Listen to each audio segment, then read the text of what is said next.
Have you ever wondered, could your job one day be replaced by a machine? Scroll through your phone, and everywhere you see headlines, AI is about to eliminate XX profession. It's hard not to feel anxious. This anxiety isn't unfounded. 10 years ago, we worried about robotic arms taking factory workers' jobs. Today, AI is targeting a whole new group, you sitting in an office. But what's the real truth? Will AI really eliminate human jobs on a massive scale? Or have we all misunderstood this? Today, we're using data and facts to set the record straight. Let's look at the real data first. According to ILO estimates for 2025, about 22.9% of total employment in the ASEAN region, nearly 80 million workers, are in occupations with potential exposure to generative AI. But note, exposed to risk does not mean will definitely be replaced.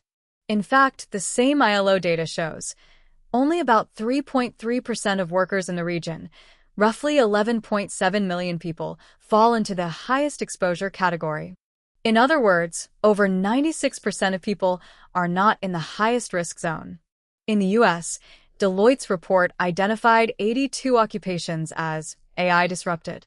In China, research from ShanghaiTech University found that about 26.6% of jobs are in the high exposure, low complementarity, substitution pressure zone. But high exposure doesn't equal high risk. You know why? Because AI doesn't impact job titles. It impacts specific tasks. The ShanghaiTech research team compared Java engineers and call center.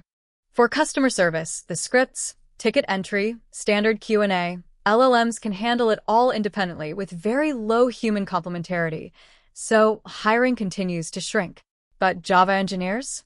AI can generate basic code, but architecture design, online troubleshooting, cross-business coordination, these high-responsibility, high-judgment tasks cannot be taken over by machines. The result?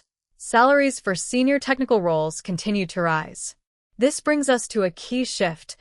Experts call it from job disappearance theory to task.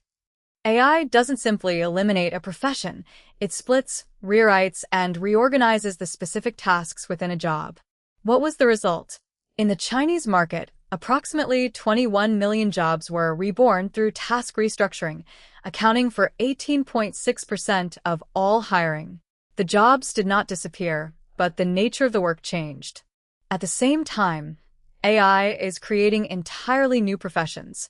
By the end of 2025, on just one platform, Kuaishou, AI had generated 15 new jobs: AI application specialists, prompt engineers, AI trainers. In July 2025, China's Ministry of Human Resources officially added generative AI animation producer as a new occupation. The World Economic Forum predicts, in the next 5 years, 170 million new jobs will be created globally, while about 92 million jobs will be replaced, a net increase of 78 million job opportunities. Opportunity far outweighs risk. Research by ShanghaiTech University also identifies 6 core human capabilities that are difficult for AI to replace: contextual judgment, assuming responsibility, cross-role coordination, ethical weighing, on-site adaptability, and articulating chains of evidence. These are qualities that AI can never truly possess. Therefore, the answer to the question is not, will AI take my job, but rather, can I be the one who harnesses AI?